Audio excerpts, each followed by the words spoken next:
আসসালামু আলাইকুম রহমতুল্লাহ। প্রিয় দর্শক, কেমন আছেন? আশা করি ভালো আছেন। প্রিয় দর্শক, নতুন শিক্ষা প্রতিষ্ঠান এমপিওভুক্তর আবেদন শুরু 14 জানুয়ারি। বেসরকারি শিক্ষা প্রতিষ্ঠান, স্কুল, কলেজ, জনবল কাঠামো ও এমপিও নীতিমালা 2025 অনুযায়ী নতুন শিক্ষা প্রতিষ্ঠান এমপিওভুক্তর আবেদন শুরু হবে আগামী 14 জানুয়ারি থেকে 25 জানুয়ারি পর্যন্ত। নির্ধারিত ওয়েবসাইটের মাধ্যমে অনলাইনে এমপিওভুক্তর আবেদন করা যাবে।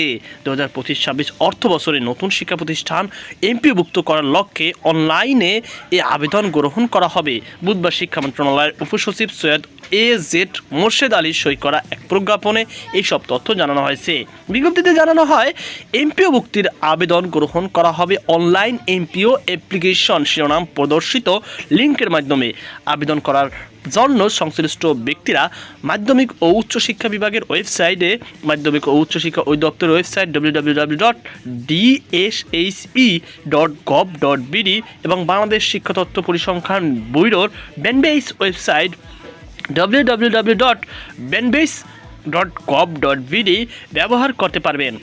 বিজ্ঞপ্তিতে আরও বলা হয়, এমপিভুক্ত আবেদন সরাসরি ইমেল কিংবা ডাকযোগের মাধ্যমে ও শিক্ষা বিভাগ বা এর অধীনে কোনো দপ্তরে গ্রহণ করা হবে না। অনলাইনে প্রদর্শিত নির্দেশিকা অনুসরণ করে আবেদন প্রক্রিয়া সম্পন্ন করতে হবে। এ বিষয়ে কোনো হার্ড কপি আবেদন গ্রহণযোগ্য হবে না।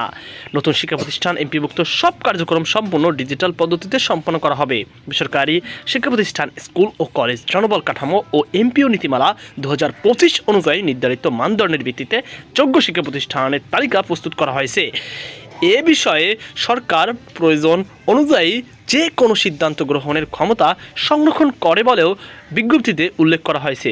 তো প্রিয় দর্শক, এই ছিল আমাদের সর্বশেষ আপডেট। এ নিয়ে আপনার কি মতামত অবশ্যই কমেন্টে জানাবেন। সকল ভালো থাকুন, সুস্থ থাকুন। আজকে পর্যন্তই। আল্লাহ হাফেজ।